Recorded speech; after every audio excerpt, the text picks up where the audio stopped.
Hello students, myself Manju Bhavani. I welcome you in BA Part 2 English Literature online class. As you know that here we are discussing about your syllabuses. जो हमने previous video थी उसमें literary history थी उसको define कर लिया है और आज हम स्टार्ट करने जा रहे हैं आपकी 5th यूनिट का second question means literary terms. इसमें क्या है, लिटरेरी टर्म्स जैसा कि आपने फर्स्ट ईयर में रीड किया होगा हिंदी में होते हैं, जैसे अलंकार होते हैं, उसी तरीके से इंग्लिश में लिटरेरी टर्म्स होती हैं जो पोइट्री को या राइटिंग को ज़्यादा इफेक्टफुल, इंजॉयमेंट और इंटरेस्टिंग बनाने के लिए जो टर्म्स यूज़ की जाती हैं उनसे क्या कहते हैं, लिटरेरी टर्म्स यूज़ किए जाते हैं। जैसे कि आपने अलंकार देखे होंगे, कई तरीके के अलंकार जो होते हैं हिंदी में होते हैं ताकि वो क्या है, जो पोइट्री है, कविता है, उसको ज़्यादा इंटरेस्टिंग बना सकें, उसको ज़्यादा सौंदर्य जो कहते हैं ना, सौंदर्य में वृद्धि कर सकें, उसको ब्यूटीफाई कर सके। तो इंग्लिश में भी क्या होती है, इसी तरीके की कुछ टेक्निक्स होती हैं जिसके थ्रू पोइट्री को वर्सेस को क्या किया जा सकता है, जो राइटिंग स्टाइल है उसको ज़्यादा इम्प्रूव किया जा सकता है, उसको इंटरेस्टिंग बनाया जा सकता है, उसको ब्यूटीफाई किया जा सकता है। तो उसी जो टेक्निक्स हैं आज हम टेक्निक को जो है वो डिस्कस करने वाले हैं। आपने फर्स्ट ईयर में कुछ जो लिटरेरी टर्म्स हैं उनको डिफाइन किया होगा जो आपके सिलेबस में दी, जैसे कि सिमिली था, सिमिली, मेटाफर, पर्सोनिफिकेशन, ओनोटोमिया, उसके बाद एलिजी, पन, इस तरीके से जो काफ़ी जो लिटरेरी टर्म्स थी आपने रीड की होंगी। और सेकंड ईयर में भी क्या है, आपके कुछ लिटरेरी टर्म्स हैं उनको हम अब जो है जो हमारी कंटिन्यू क्लास चलने वाली है उसमें डिस्कस करने वाले हैं। तो आज जो हम सबसे पहले जो डिस्कस करेंगे आज की जो हमारी लिटरेरी टर्म होगी ड्रामेटिक मोनोलॉग। ड्रामेटिक मोनोलॉग देखो व्हाट इज ड्रामेटिक मोनोलॉग। अगर हम इसको नॉर्मल शब्दों में बात करें तो ड्रामेटिक मोनोलॉग मतलब कि ऐसा वचन, मतलब कि जो क्या है किसी के द्वारा, ड्रामेटिक मतलब कि नाटकीय रूप में मोनोलॉग किया। मोनोलॉग का मतलब होता है किसी एक के द्वारा ही भाषण करना, किसी एक व्यक्ति के द्वारा भाषण करना। तो ड्रामेटिक मोनोलॉग मतलब नाटकीय एक भाषा या एक हम कह सकते हैं एक भाषण, मतलब नाटकीय एक भाषण। तो ड्रामेटिक जो मोनोलॉग है वो क्या कहता है, ड्रामेटिक मोनोलॉग में जो स्पीकर होता है, ड्रामेटिक मोनोलॉग क्या होता है, ड्रामेटिक मोनोलॉग एक टाइप की पोएम होती है इन which a single character who is invariable not the poet himself speaks to the audience, to the reader। यहाँ पर क्या होता है, इस टाइप की जो पोएम्स होती हैं उसमें जो स्पीकर होता है वो क्या होता है, पोइट नहीं होता। इसमें जो स्पीकर होता है, जो पोएम को बोलने वाला होता है वो पोइट नहीं होता, उसके अलावा क्या है, अदर मैन कोई होता है। जैसे कि यहाँ पर मैंने लिखा ही हुआ है, dramatic monologue is half poem and half drama in which a single fictional hero और character other than poets speaks to a silent audience. इसमें क्या होता है, एक सिंगल कैरेक्टर होता है, ठीक है, सिंगल कैरेक्टर होता है और वो क्या करता है, वो कोई नहीं होता, वो कोई ना होकर कोई अदर पर्सन होता है, कोई ना होकर कोई अदर पर्सन होता है और स्पीक करता है साइलेंट ऑडियंस को। मतलब ऑडियंस तो होती है लेकिन उनकी ऑडियंस की प्रेजेंस है वो शो नहीं की जाती, मतलब जो ऑडियंस है वो रिस्पॉन्स नहीं दे रही होती, वहाँ पर जो ऑडियंस रहती है वो साइलेंट ऑडियंस रहती है और जो पर्सन है वो कोई ना होकर अदर पर्सन ही होता है। उसके बाद है the personality of his own that the readers situations and context of conversation. इसमें क्या होता है, वो पर्सनालिटी मतलब अपने जो व्यक्तित्व है उसको या अपने खुद को और लीडर्स को सिचुएशन के अकॉर्डिंग कॉन्टेक्स्ट को क्या करता है, कन्वर्सेशन में लेकर आता है। मतलब सिचुएशंस जो उसके माइंड की जो सिचुएशंस हैं उनको क्या है वो रीडर्स के सामने रखता है, साइलेंट ऑडियंस के जो सामने है वो रखता है। Constituting one or more persons to revive the personality of his own, that the leaders, his situation and the context of conversation। ये तो बात होगी ड्रामेटिक मोनोलॉग की। ड्रामेटिक मोनोलॉग में क्या होता है, जो स्पीकर होता है वो कोई ना होकर अदर पर्सन होता है और वो अपने जो है जो कन्वर्सेशन है वो कन्वे करता है साइलेंट ऑडियंस के साथ। इसके बाद हम बात करते हैं कुछ कैरेक्टरिस्टिक्स की,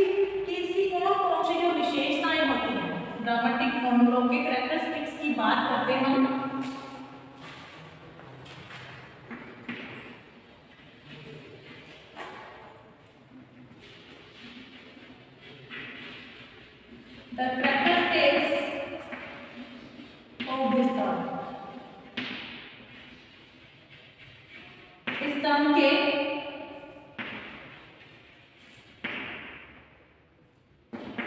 characteristics क्या है, क्या क्या उसकी विशेषताएं हैं? तो सबसे पहले जो विशेषता आती है, a single person but not the poet. A single person, a single person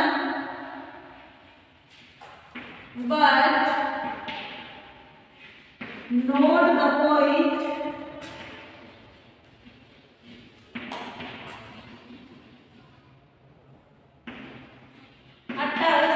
utters का मीन्स होता है बोलना या स्पीक करना. utters the words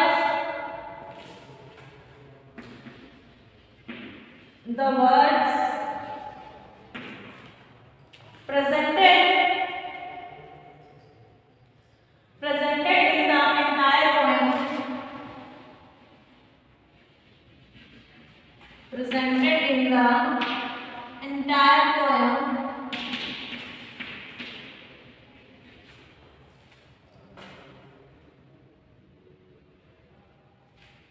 In a specific situation. In a specific situation. सबसे पहले इसकी विशेषता जो होती है ड्रामेटिक मोनोलॉग, वो क्या होती है? A single person but not the poet. एक सिंगल पर्सन होता है, जो स्पीकर होता है वो कौन होता है? सिंगल पर्सन होता है. नॉट द पोएट, जो वो पोएट ना होकर अगर कोई व्यक्ति होता है वो अटर्स करता है, मतलब कि बोलता है. अटर्स मतलब स्पीक्स करता है. क्या स्पीक्स करता है वो? The words presented in the entire poem. पूरी की पूरी जो पोएम में बोलने वाला कौन होता है? वो व्यक्ति होता है जो पोएट ना होकर क्या करता है? अपने स्पेसिफिक सिचुएशन की किसी विशेष परिस्थिति के बारे में वो क्या है? पूरी की पूरी जो पोएम में बोलता जाता है, उसको क्या डिफाइन करता जाता है, और जो ऑडियंस है वो बिल्कुल चुप होकर उसको सुनती है. तो सेकंड जो हम बात करते हैं, जो इसका सेकंड कैरेक्टरिस्टिक्स है वो क्या है? The protagonist actresses and the protagonist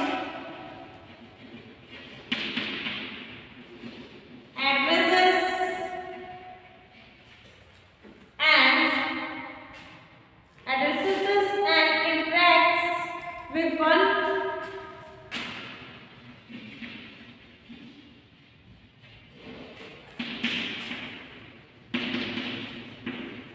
with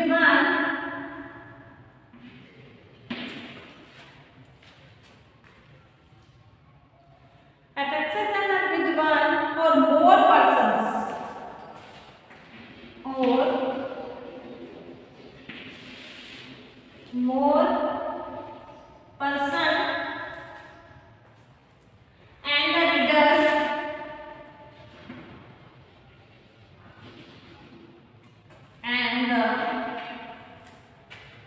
readers in aware of the presence of the audience. Is the aware of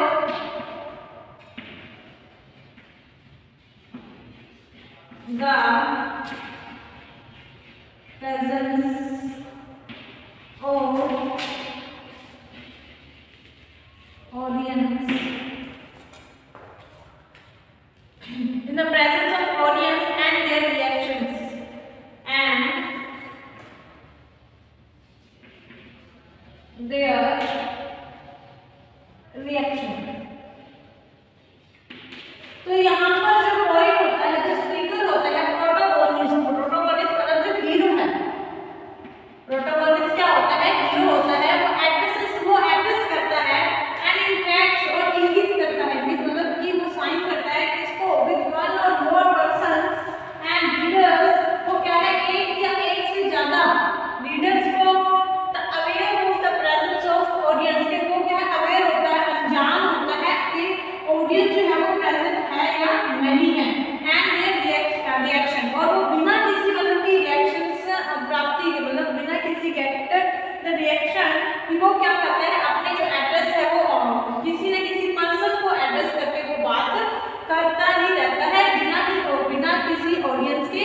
reaction give. और थर्ड नंबर इसके जो कैरेक्टरिस्टिक्स है वो क्या है, the monologue is so organised that it's the focus is on the temperament and character that the dramatic speaker unintentionally reveals in the course of what he says. The monologue is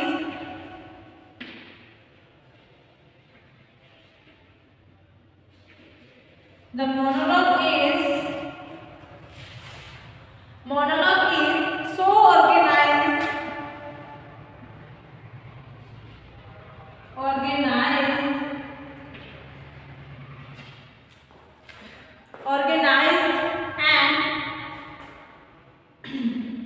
organized that its focus is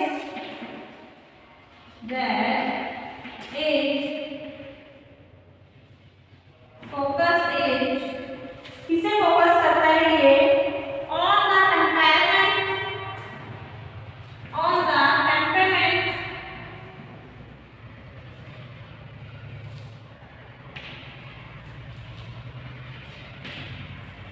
and character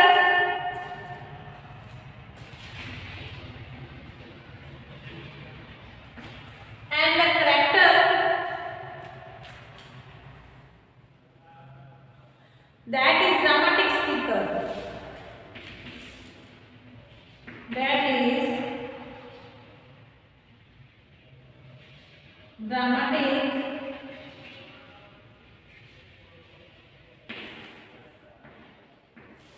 speaker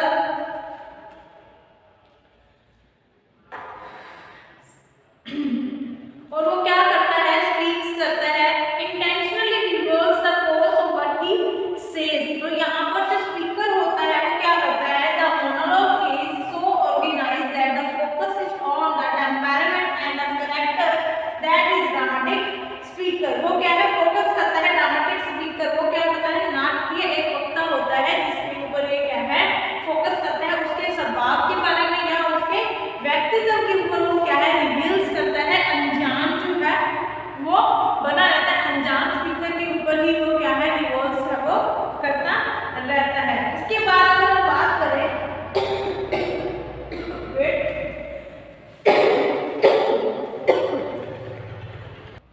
एक बार revise करते हैं। Dramatic monologue is half poem and half drama which a single fictional hero और character of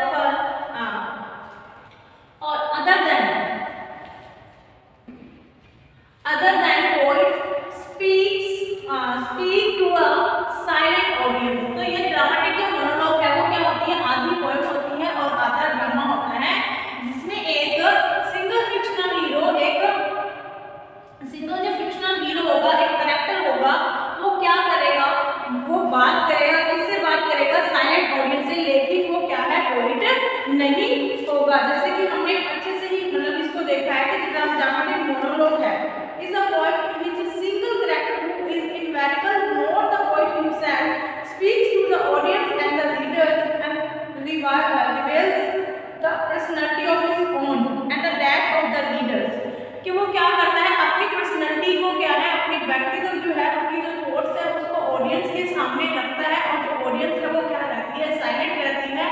अब इसमें क्या है, जो बोलने वाला है वो कोई नहीं होता। ये बार बार मैं इसीलिए रिपीट कर रही हूँ ताकि ये क्या है आपको अच्छे से समझ में रहे, हमेशा मतलब जो है वो क्या रहे कि एक ऐसा जिसमें स्पीकर होता है, ड्रामेटिक मोनोलॉग में स्पीकर होता है जो कोई खुद नहीं होकर अदर जो है वो पर्सन होता है। There are 3 important characteristics. इसमें क्या है, मेनली जो है वो 3 कैरेक्टरिस्टिक्स होते हैं, इसकी मेन विशेषताएं होती हैं। There is a single speaker other than poet who speak the entire poem. इसमें क्या है, सबसे पहले तो यही है कि एंटायर पोएम में क्या है, एक स्पीकर होता है जो पूरी की पूरी जो पोएम में बोलता रहता है। Specific situations as a critical movement, किसी आलोचनात्मक जो मूवमेंट होता है, कोई ऐसा मतलब पल हो, चाहे वो किसी भी चीज के बारे में ऐसा टॉपिक लेगा जो क्या होगा, उसको क्रिटिसाइज करने के लिए वो क्या है, मोनोलॉग करता है। This speaker interacts with the one और मोर अदर पीपल। वो क्या है, इंटरेक्ट करेगा, इंगित करेगा किसको, एक या ज्यादा लोगों को। And the monologue reveals the character and temperament of the speaker. और जो मोनोलॉग है वो रिवील्स करती है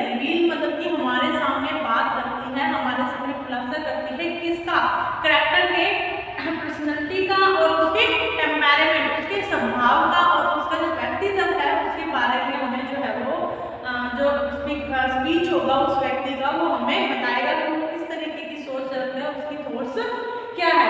dramatic monologue is a kind of poem which a single character other than the poet speaks to a silent audience containing one or more person thus indirectly to the reader. By use of this monologue he familiarizes the reader with himself. वो क्या है, इस तरीके से बात करके जो readers है उनको अपने पारिवारिक मतलब कि फैमिलियर बनाता है, उनको ज़्यादा जानकार बनाता है खुद का, with himself, his audience, his situation and the context of conversation. कि उसके जो बात करने का जो संदर्भ है उसके बारे में वो ज़्यादा फैमिलियर बनाता है किनको, रीडर्स को.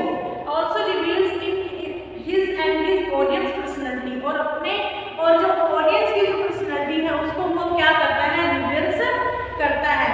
अब देखो इसकी तरह ही आपके जो सबसे पहले क्या होगा, असाइड. तो असाइड में क्या होता था, जो स्पीकर होता था वो भी क्या करता था, साइलेंट ऑडियंस के सामने बोलता था. जो साइलेंट ऑडियंस होती थी उनके सामने असाइड में जैसे होता था ना, आपने असाइड रीड किया होगा कि एक पर्सन है वो असाइड में जाकर क्या है अपना बोलेगा और जो ऑडियंस है वो उसको चुपचाप सुनेगी. जैसे कि हम किसी पिक्चर की बात करें, ड्रामा होता है, ड्रामा में होते ये, तो उसमें असाइड जो है वो ड्रामेटिक जो ड्रामेटिक ड्रामा है उसमें क्या होता है, जैसे कि कोई अब हीरो है वो कोई बात सोच रहा है, वो हमारे सामने ऑडियंस के सामने तो बोलता है, लेकिन जो उसके साथ में जो अदर कैरेक्टर होते हैं उनको वो बात सुनाई नहीं देती है. अगर जैसे कि आप सीरियल देखते हो, सीरियल्स में क्या होता है कि वो माइंड में सोचता है कि हाँ मैं आज खाने में ये कर दूंगी, तो वो एग्जाम्पल दे रही हूँ मैं आपको, तो वो चीज़ क्या है, ऑडियंस को तो पता लग जाती है कि अब ये काम करने होने वाला है, लेकिन जो उसके साथ के जो लोग होते हैं वो क्या है, नहीं बोलते. इसको क्या हम बोलते हैं, असाइड. इसी में भी क्या है, एक सिंगल कैरेक्टर होता है वो साइलेंट ऑडियंस के सामने बोलता है, और इसमें भी जो है सिंगल स्पीकर होता है जो ऑडियंस के सामने बोलता है. लेकिन ये डिफर है, it differ from aside since in a dramatic monologue the other speaker also here. लेकिन जो ड्रामेटिक मोनोलॉग में जो अदर स्पीकर होती हैं, पास के जो लोग होते हैं वो क्या है, हियर करते हैं, वो लिसनिंग करते हैं, सुनते हैं what is uttered by the speaker के द्वारा क्या बोला जा रहा है. साइड में तो क्या है, आसपास के जो लोग हैं वो सुनते नहीं है, उन्हें सुनाई नहीं देता है कि जो स्पीकर है वो क्या बोल रहा है. लेकिन जो ड्रामेटिक मोनोलॉग है उसमें क्या होता है, स्पीकर जो है वो सबको ही सुनाई देता है, उसके आसपास के जो कैरेक्टर्स होते हैं उनको भी वो सुनाई देता है. एन एग्जांपल, सबसे पहले हम एग्जांपल करते हैं. The example of this form in English literature are, हम देखते हैं इसके एग्जांपल कि इसके जो कौन से एग्जांपल हमें लिटरेचर में देखने के लिए मिल जाते हैं.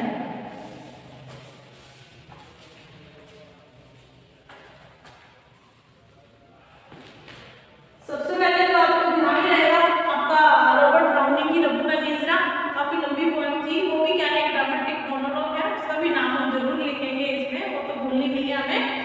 तो सबसे पहले हम करते हैं एग्जांपल.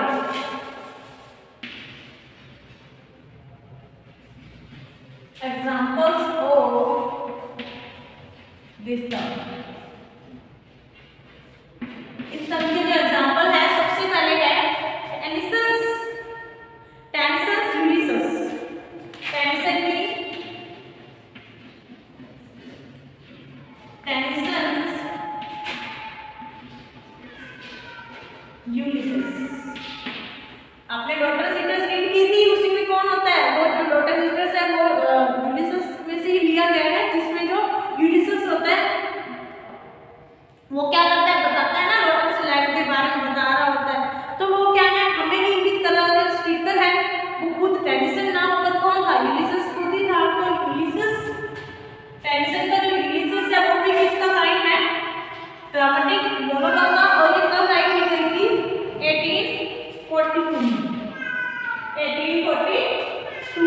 उसके बाद नेक्स्ट हम करें तो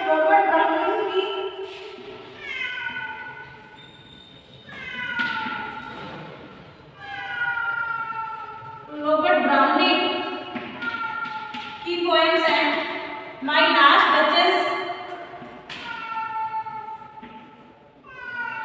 माय लास्ट डचेस, जिसमें वो क्या है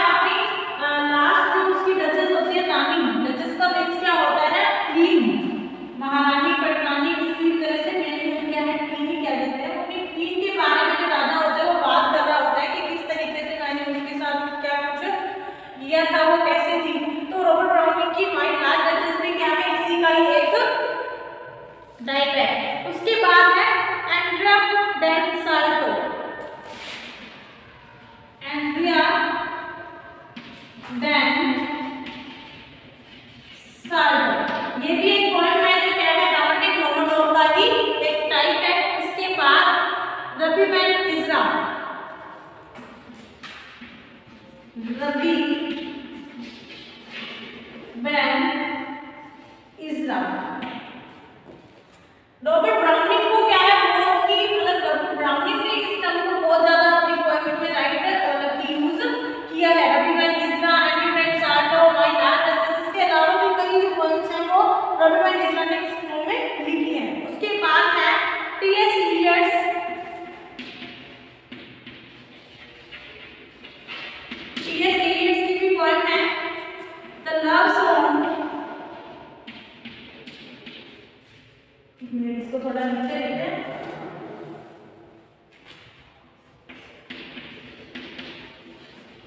TS Eliot's the love song of